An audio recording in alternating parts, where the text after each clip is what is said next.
Welcome to College Football Roundtable, your source for college football coverage, including major storylines, playoffs, can't miss game previews, and picks each week. Join your hosts, Dan, Rob, and Jordan at the Roundtable for a show unlike anything else. As for Football presents the College Football Roundtable.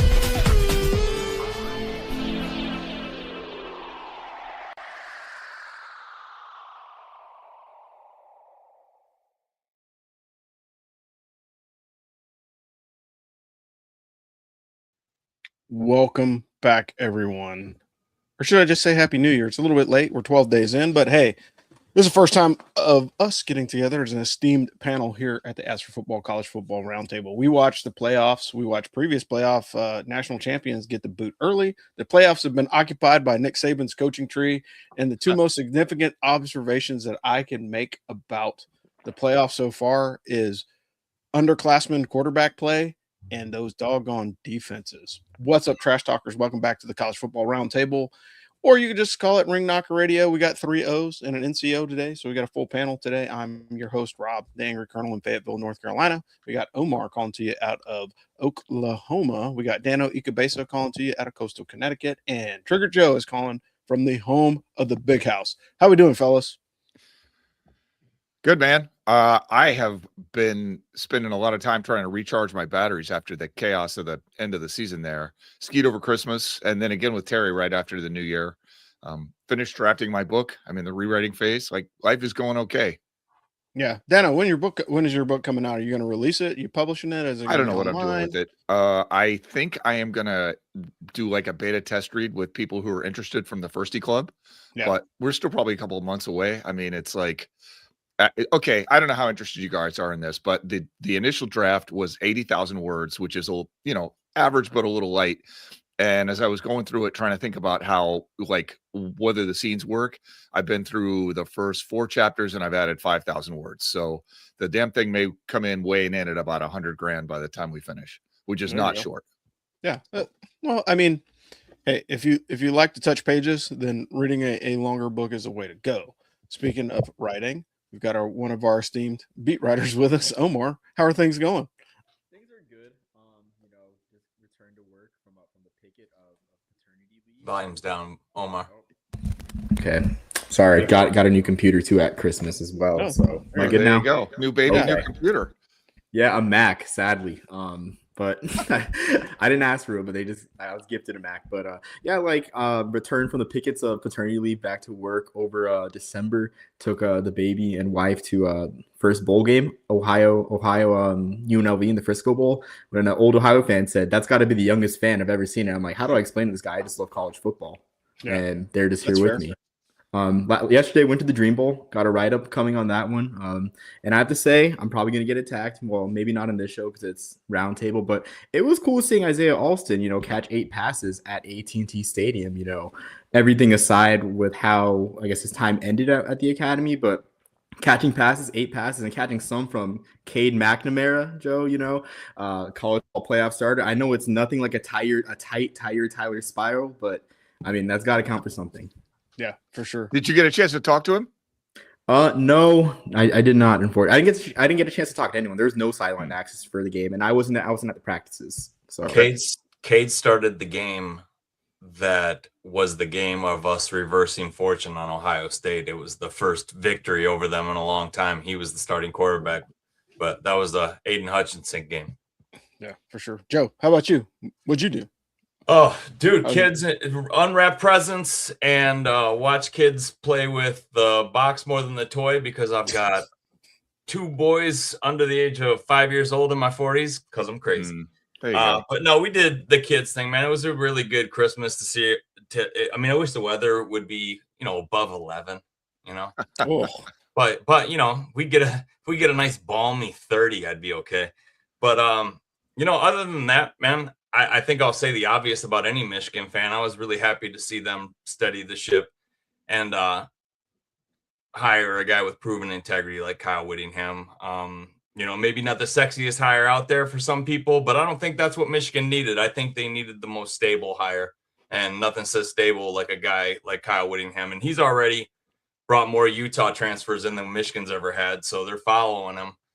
Will that track in the Big Ten? I don't think a guy like Kyle Whittingham fails. So, but it's good to see somebody with that level of respect taking the reins at Michigan after what could have been an absolute catastrophe after the whole coach debacle.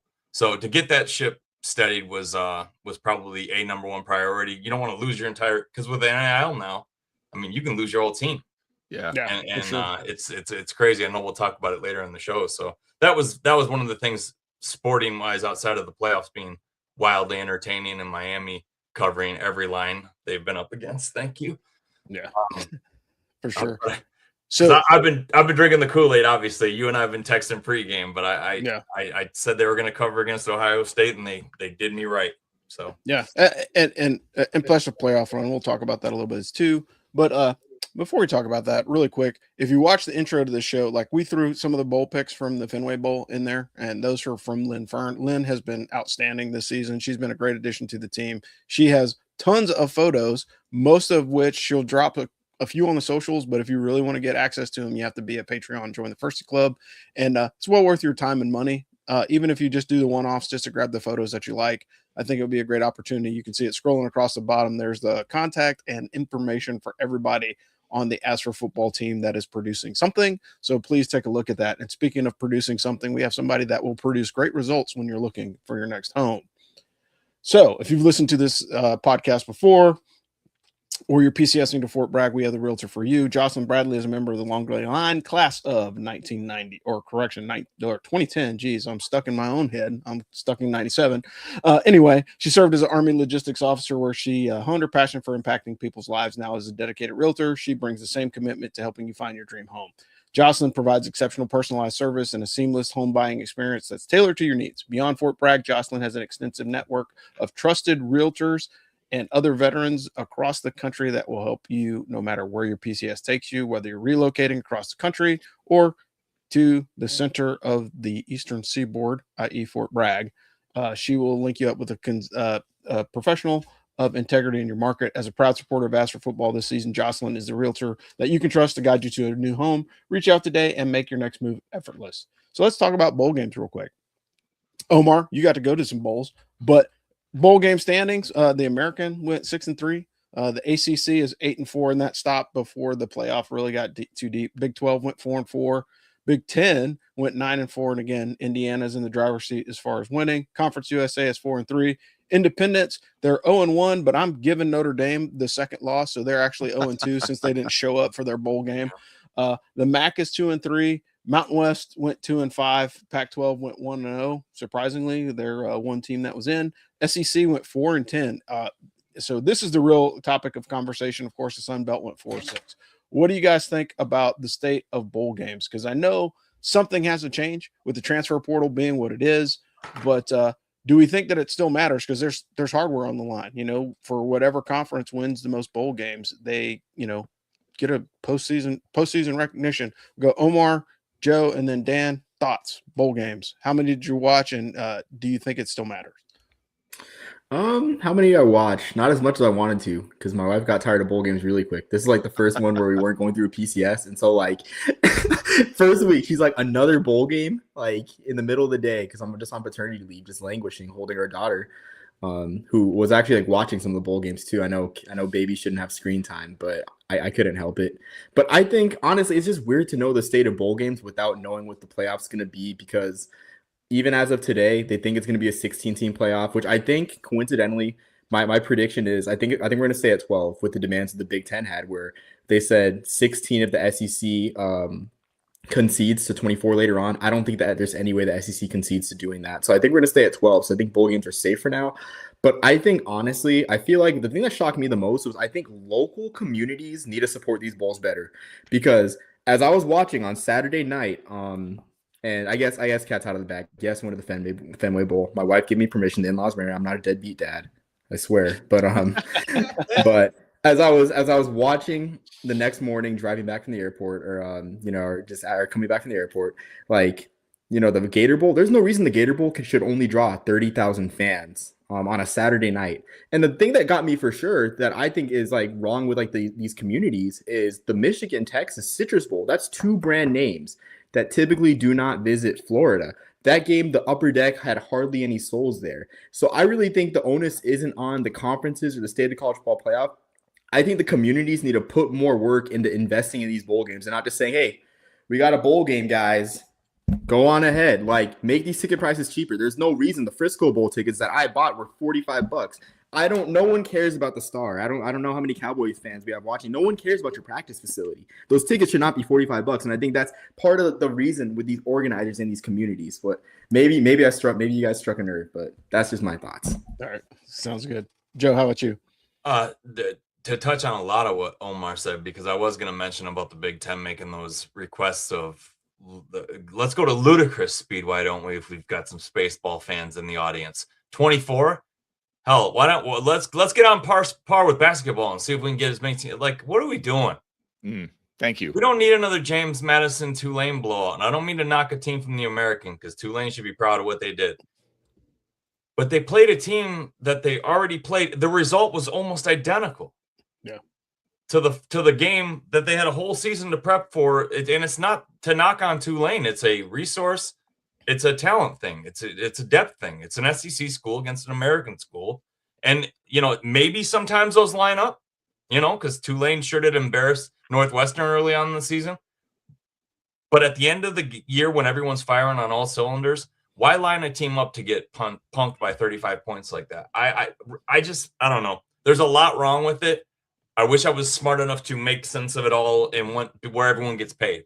Because if everyone's not getting paid, someone's always going to have a problem with it. And biggest wallet talks loudest. And unfortunately, the Big Ten's kind of been the culprit of a lot of the issues with college football, because the commissioner or somebody having a problem with this. And there's too much politics in college football, and that's not going away. So my take is I believe the bowl games are important. Quality football games at the end of the year where you get an extra look at a guy before he's going pro. And that means something to a lot of these players still, and it's like watching a UFC card and thinking every single guy's getting paid the same as the main event. Some of these kids, that game means something. They need it for tape. Yeah, for sure. So yes, I hope bowl games stay. I hope they get the playoff thing under control. And, I do like the fact that there's a 10 play and a 1. I think the playoffs. Yep. You did your job this year, but I don't know. Something about the model's got to be fixed if they're going to stay with 12 or add more teams. They're going to have to change the way they let teams in then. Yeah, I think the reality of it is so much lost in the weeds. Yeah, I think the reality of it is like if you stick with 12, you're going to have to put a cap on conferences, right? And so the conferences are going to have to decide like, hey, we're going to send our conference champ and our best representative, whoever that is, right? Because again, if it was predicated off of who wins your conference championship, I guarantee you Miami probably would have made it in because they would have played for the conference championship rather than Duke, right? That was a self-inflicted wound for sure. But speaking of that, let's talk a little bit about the Lambert Trophy, because this is like picking up hardware during the middle of the season. And we talked a little bit about it at the beginning of the show. I know Dano and Omar probably have more input than this because you said you had talked to James from Brigade Review about it. But what are you guys' thoughts on the Lambert Trophy? Because I'll start. James called me last night, and we just started talking about this randomly. Navy won the Lambert Trophy this year, beating out Penn and UConn as other likely contenders. We wrote a piece, James did, about how the Lambert Trophy is essentially the Northeastern Conference championship trophy. And of course, there's no Northeastern Conference, so what you have is just this trophy handed out to whichever Northeastern college football team plays the best, and they have a community of voters, and Omar can talk a little bit more about his part of it too. It's a little bit of a shame because the Lambert Trophy guys had apparently spoken to the organizers of the Military Bowl, and if Navy had gone to the Military Bowl to face Pitt, understanding that they went to a better bowl, and that's fine. But if they had gone there and faced Pitt, then they were actually going to have the Lambert Trophy on the field and give it to the winners at the game, which would have been rad, right? Yeah. So, I mean, the way things worked out are okay. I hate to say it, but Navy is a deserving winner of the Lambert Trophy this year, and they had a pretty good season, and you can't really take much away from that. So, and they seem fired up to have it, which is also something that the trophy itself needs. So as far as that's concerned, good. But yeah, James is all over this. He does shitloads of work with the Lambert Trophy. Yeah. Omar, how about you? Yeah, so I mean, as a voter and host of one of the leading, if not the leading, Lambert Trophy weekly shows, I mean, it's purely out of love. I was doing it before I was even on the voting panel, but I think I have kind of a weird look at the way that the trophy is now. I think the Lambert Trophy is as healthy as it has been since before the Big East was formed. Because if you think before the Big East, everyone in the Northeast was an independent, and in the same way, like all the teams in the Northeast are scattered across conferences. And like a little fun exercise that I have is you look at Temple's 1979 schedule. Like, yes, you see West Virginia, you see Pitt, you see Penn State, but you also see Drake out of Iowa. You see Cincinnati, Hawaii, Delaware. So you see like kind of like the state of Northeast football going back to how it was when everyone was independent. Where you got West Virginia playing their own set of schools. You got Syracuse and Pitt and Boston College in the ACC, Army and Navy in the American. And that's just one aspect that makes it, I think, like as healthy as it has ever been since before the Big East. But also the fact, too, that we're kind of the Lambert Trophy is pretty much the last kind of poll-based title that we have in college football, which I think it should be cherished. Which, as much as we hate polls, I'm sure a lot of people wish that it was as simple as having a poll. And so there's some years where, I guess not since it's been revived, but there's going to be some years where the Lambert Trophy won't be a toss-up like the last 2 years, and it'll kind of be like a return to that kind of old era, because I know a lot of college football fans are longing for nostalgia. So as for the bowl game, I wish it would have played out that way. I can't really think of a scenario where that's played out ever, honestly, but I'm sure it'll happen at some time if the bowl tie-ins remain the same. So yeah, that's pretty cool. And I mean, again, like I said, we talked the pre-show, Monken always talks about picking up hardware throughout the course of the season, right? So like if you can pick up an extra trophy for the trophy case, great. Because again, you don't think of it as it making that big of a deal, but it looks good in the trophy case. And like when recruits come around, they see it, all these different trophies year upon year, and then it gives you an opportunity to kind of talk to that and kind of speak more of the team's history with a potential player. And maybe that may be the difference. Like if they're history buff, that might be the difference of them being interested or not. Speaking of hardware, though, I'm going to slide over just a little bit, and you can see the new Ask for Football Picks League title that I picked up. So if you are a member of the Firsty Club, again, we're plugging the Firsty Club right now, but who cares, right? But if you're a member of the Firsty Club, you have the opportunity to pick against the Ask for Football crew and potentially pick up the strap. Speaking of hardware, so we're throwing hardware on the table again this year. To couple with the growth of the Ask for Football team, our belt got a little bit bigger. But speaking of big contests, we will talk about the playoff. How did we get here? So in the opening round, we saw some blowouts and some not so great football. Opening round was interesting, but not without controversy. JMU got beat down by Oregon 51-34. The Ducks then took on the Red Raiders and shut them out 23-0. And then the semifinals, as per SOP, being the resident Duck hater, the Ducks didn't let me down. Bama took sweet revenge on Oklahoma, beat them 34-24. And then they faced the number one team in the country, lost 38-3. Good Lord, Tulane took its second beating from Ole Miss in the opening round, 41-10. And in the quarterfinal, they put together one hell of a contest to edge UGA. Speaking of UGA, it was funny because I did a informal poll with all the AI servers that were available, and 3 of the 4 of them said Indiana. ChatGPT said Georgia. So if you're doing any research, use Copilot. This is not paid announcement, but like if you're doing any other research, use Copilot, Gemini, or Grok. Do not use ChatGPT, because ChatGPT will tell you Georgia is going to win, and that is basically the way that it goes. And hey, we got Big Earl in the chat room, and he asked, "Did Trigger Joe call Miami?" I don't know if I think he knows what I've been saying. Yeah. Continuing on, right? And speaking of Miami, yes, right? The Canes stunk the place up against Texas A&M. That was a horrible game. I mean, it looked bad, and they won. I mean, that's about as all you can say. And they covered, so I guess that killed the quarterback. For crying out loud. Yeah, true. Then they put together an outstanding performance against Ohio State. Hurricanes then set themselves up for their first championship run in 23 years. The Hoosiers are trying to prove something that they can play other sports other than basketball.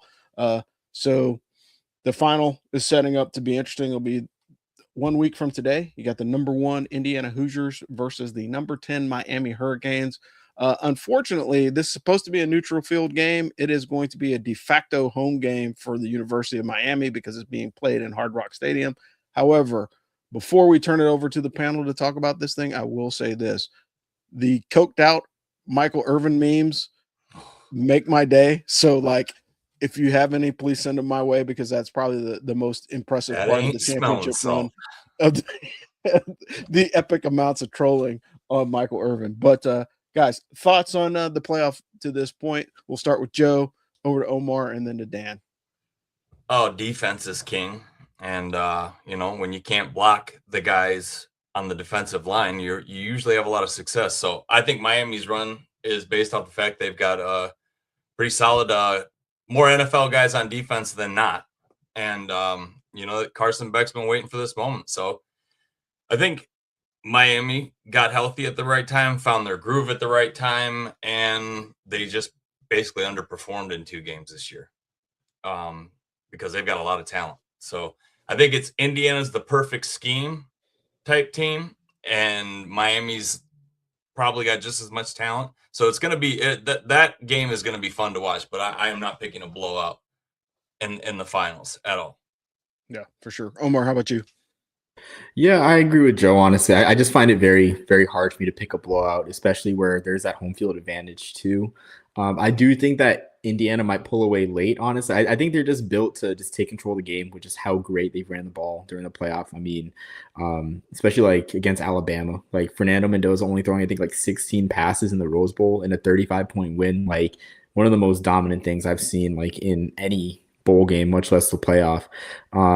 So I mean, I'm not gonna pick a blow. It's gonna be one of those things where it's like, there'll be spurts where Miami kind of catches up a bit, but I just think Indiana's gonna be too much. I mean, I think I'd say maybe it's like a 10 to 13 point swing, honestly. But I mean, Miami also too has the fact that they have like a really awesome run, so that's kind of stopping me from picking a blowout because that's just a team that has that championship mentality. You can't really quantify it, but they look the part.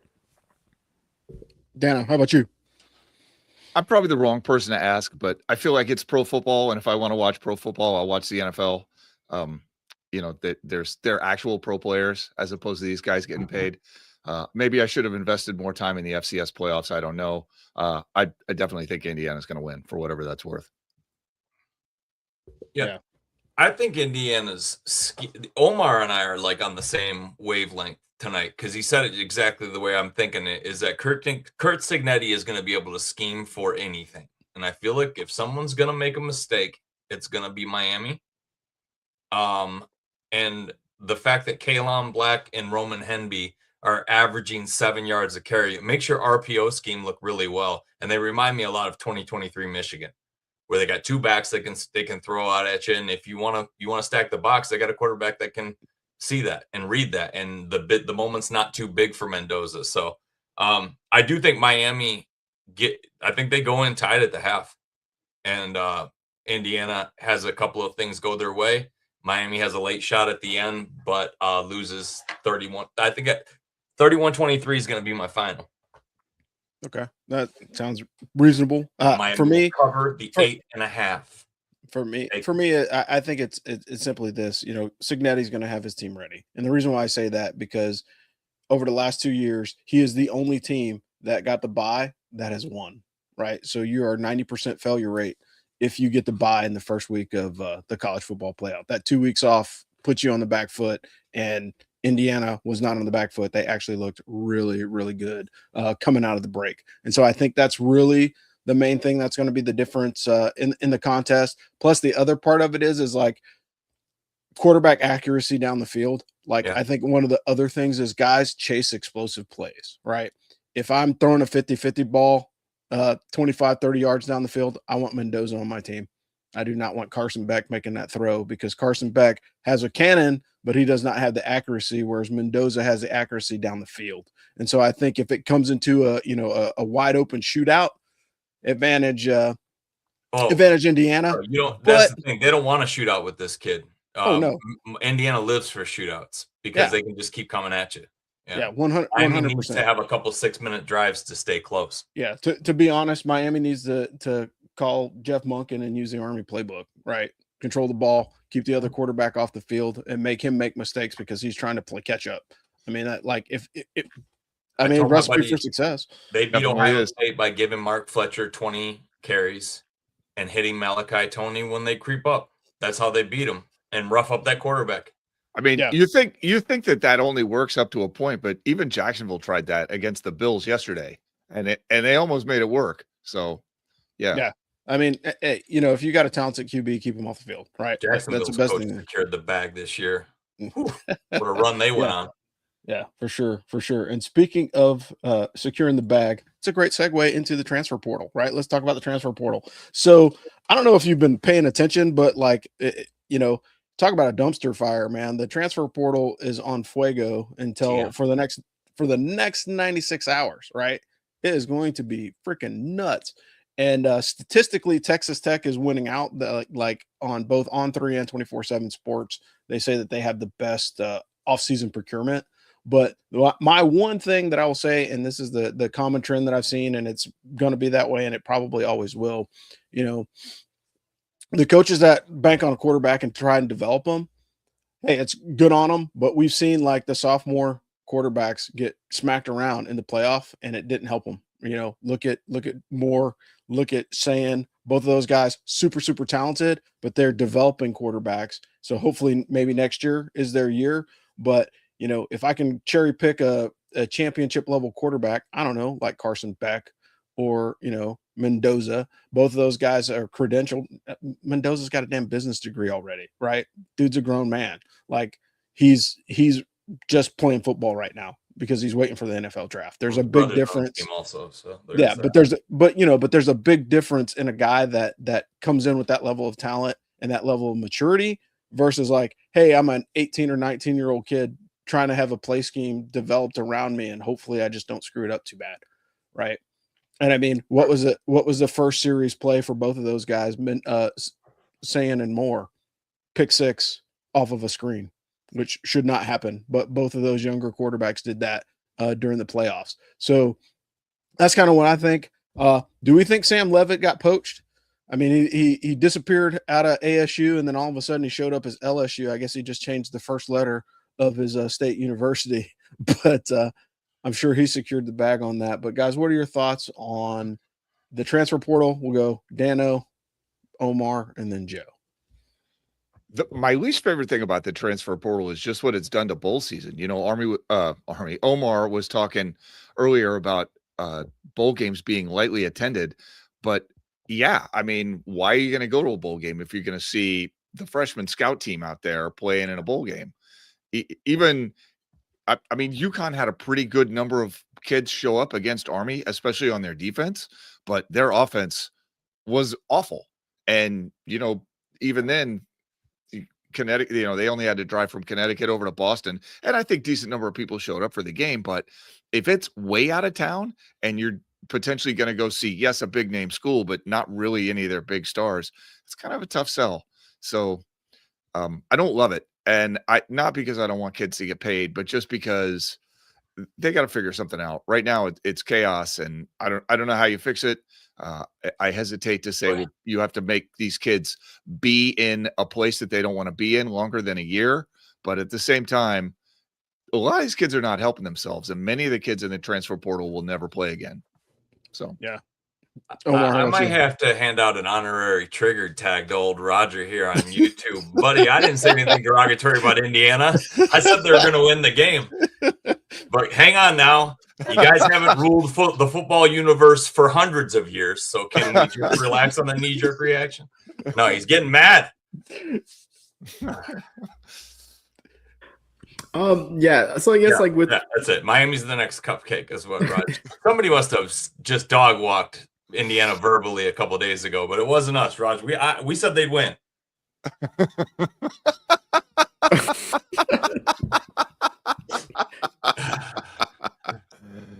It's getting spicy in the comments. Omar, transfer portal, go. Yeah. So I mean, I'm gonna come out with the alternative perspective of this and just go back in time a few years ago when in the 2023 Quick Lane Bowl, one Cole Kramer. I don't know if you guys follow the whole Drake May thing. I don't know how young our audience is, but okay. Cole Kramer came into the 2023 Quick Lane Bowl with just 14 career pass attempts. In fact, Minnesota was about to forfeit that bowl game if they didn't get the donors together and help pay for Kramer's wedding, right? Well, Kramer played, and with a gritty 8 for 16, 26-yard performance with 2 touchdown passes, the only 2 touchdown passes of his career, he got a win in a bowl game at an NFL stadium. And then this year, a guy like Brady Lichtenberg, 45 career pass attempts for Cincinnati, a fifth-year senior, fourth or fifth-year senior. I don't know how many years, but he was a senior. Starting the Liberty Bowl. Like, yeah, okay, I get it. Like, it's those situations where it's like, that's not the Cincinnati. It's like Rick Pitino would say, that's not the Cincinnati Bearcats walking through that door. That's not the Minnesota Golden Gophers walking through that door.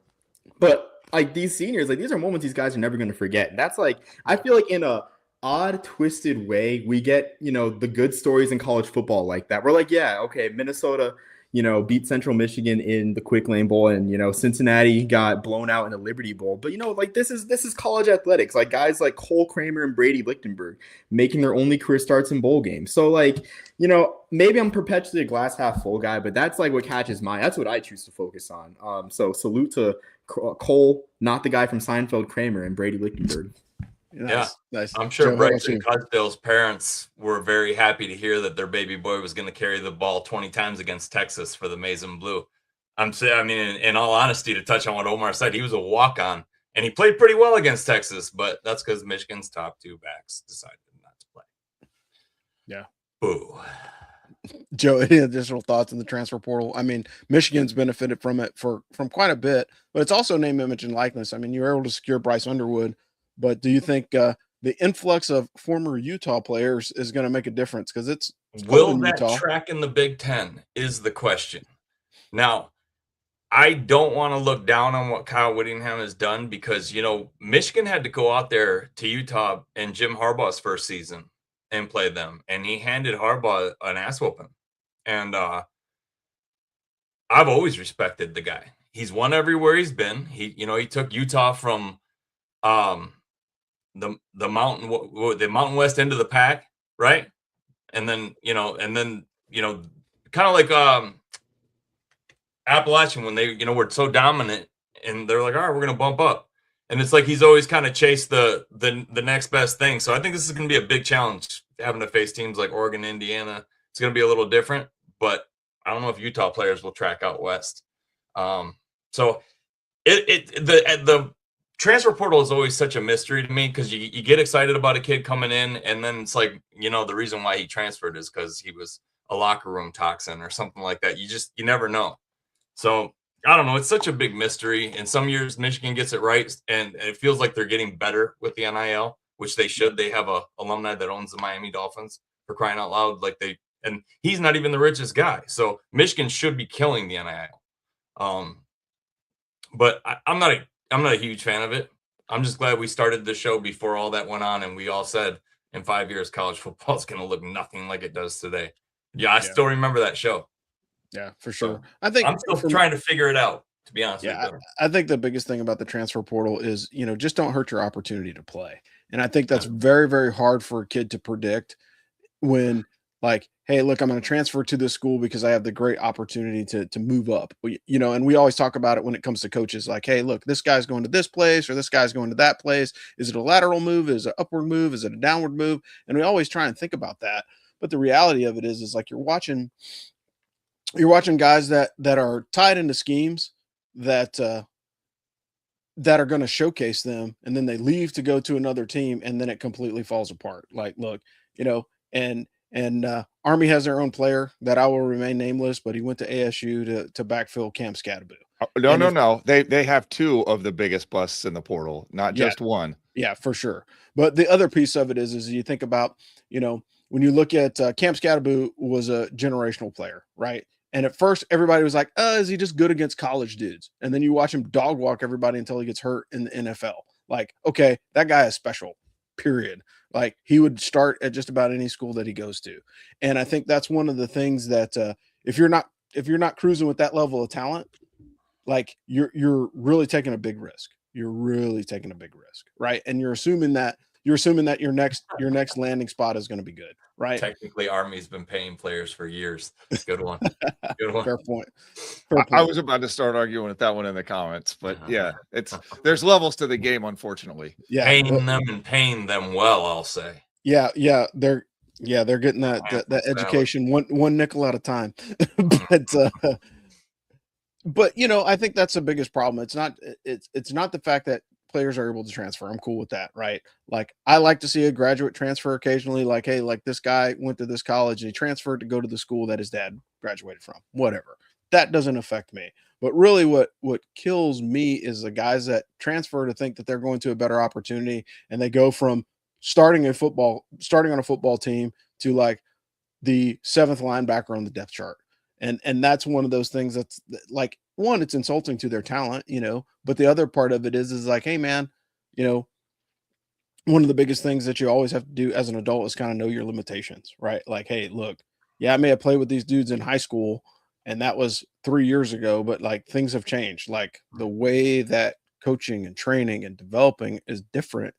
And I guarantee it's different at SEC school versus a Big 12 school or Big 10 school. Like the way that these coaches develop their players is different because the schemes are different, and the way that they coach is different from maybe the school that you grew up in high school. So, I mean, you're taking a big risk.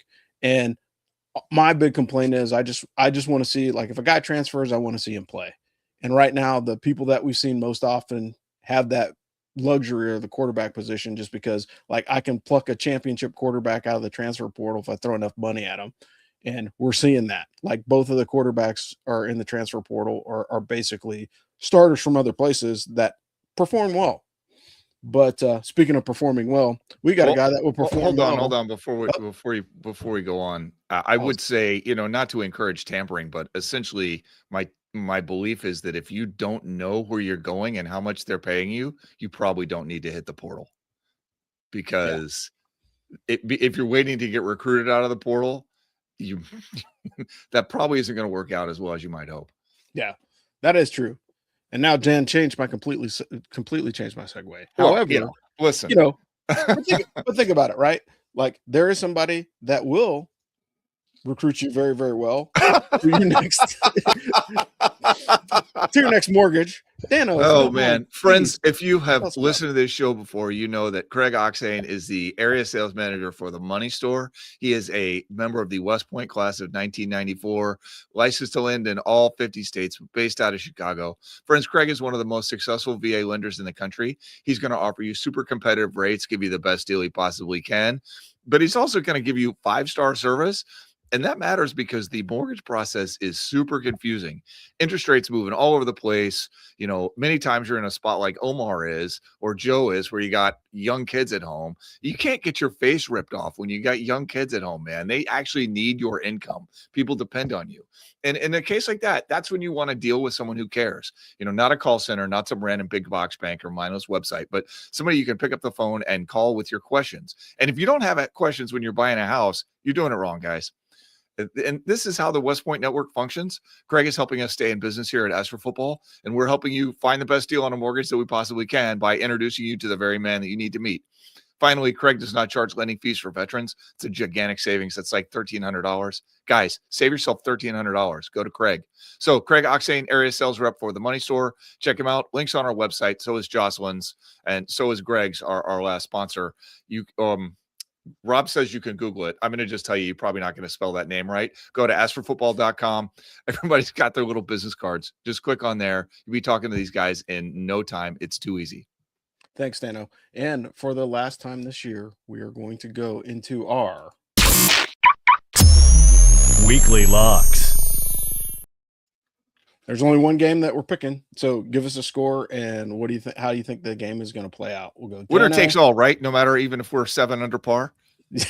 Yeah, sure. Dano, what do you got? Indiana 55-10. 55-10. Woo. He's calling for the blowout. Omar, how about you? I got Indiana 35-24. 35-24. Okay, that's fair. Joe, how about you? I'm going to say Indiana 31-23. 31-23. I am very specific. I mean, 23 is kind of an unusual football score. Yeah. Okay. It is. I'm gonna be sweating down to the minute because Miami's plus 8.5. So I'm guessing it's going to be 8, and I'm gonna be sweating down to the minute. For sure. Hey, I would totally like to see a close contest, but I'm feeling that Kirk Cignetti has a secret, and it's called his defense. I think they'll get to Carson Beck in the first half, and I think both quarterbacks will have probably between 55 and 65 yards rushing because both of those guys use their legs in a lot of their wins. So don't be surprised if I would put in a rushing parlay for both of those guys with about 40 yards apiece. And I like the over if it's anywhere near 50. I think these teams are going to score. I think it's going to be about 56 points, 55. Remind us what the over-under is. I think it's 48.5 right now. Oh, wow. I like the over. Scoring. Okay. Yeah. I got Indiana with a W, 42-17. That's what I think is going to happen. But speaking about W's, we got a guy who just recently won a national championship in professional bodybuilding. So there's a reason why you don't need another workout. You need a coach who's an expert in fitness and proven protocols, but more importantly, someone who has survived total physical and mental collapse of himself and then pulled himself out of the fire, rebuilt himself to be even stronger and better. Greg Anicelli is a West Point graduate, class of 1997, Army veteran, successful enterprise software sales executive, IFBB pro bodybuilder, NCI certified fitness coach, and now the founders of Warriors Physique Fitness. After losing everything, his marriage, his identity, his confidence, his physical and mental health, Greg completely rebuilt himself from rock bottom through faith, discipline, and elite level training. At age 50, he recently became the overall classic physique bodybuilding champion at the NPC Masters USA National Championships in Las Vegas and earned his IFBB Pro card, proving that it's never too late to become the warrior that you meant to be. Today, Greg's mission is to coach men who are struggling to stop the drifting and decline, resurrect themselves physically, mentally, and spiritually with his online coaching program. If you are ready to reclaim your strength, your confidence, and your warrior ethos and identity, apply at Warriors Physique Fitness. Start writing your own comeback stories. A special note, Greg is offering active duty military veterans and first responders a 15% discount off of their 16-week transformation fee. AFF Firsty Club members and West Point grads get a massive 30% discount on the same initial week's fee.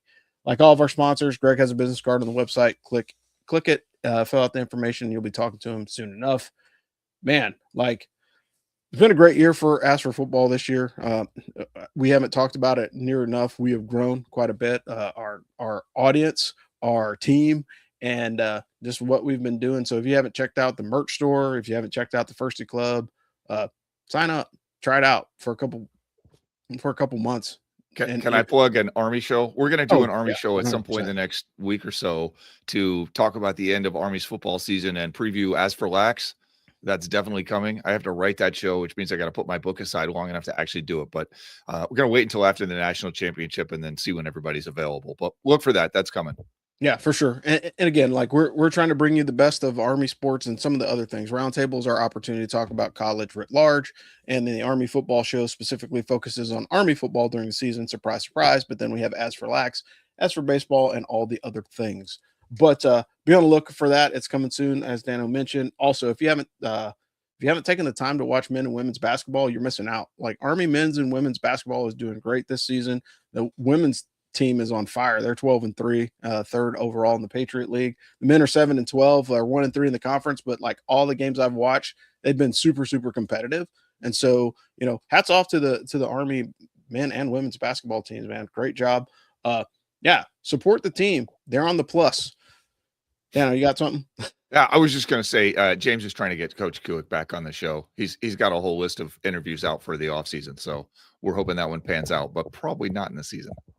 Yeah, for sure. But we really appreciate all you guys' support, and like what you guys being here allows us to do the things that we do. We were able to go to Army Navy this year because of all the support. We get the Army AD multiple times a year for interviews, and it's just because our audience pays attention to what we're doing. And so that gives us the opportunity to kind of talk and see things. And one last bit of news. Unfortunately, we're going to end this on a sad note, but Coach Nate Woody has hit the transfer portal and is now signed with Cincinnati. So he's going to be the new defensive coordinator for the Bearcats. It's a loss for the Army team, but I mean, in typical Army fashion, next man up, we're going to find the next defensive coordinator for the team as we go into the 2026 season.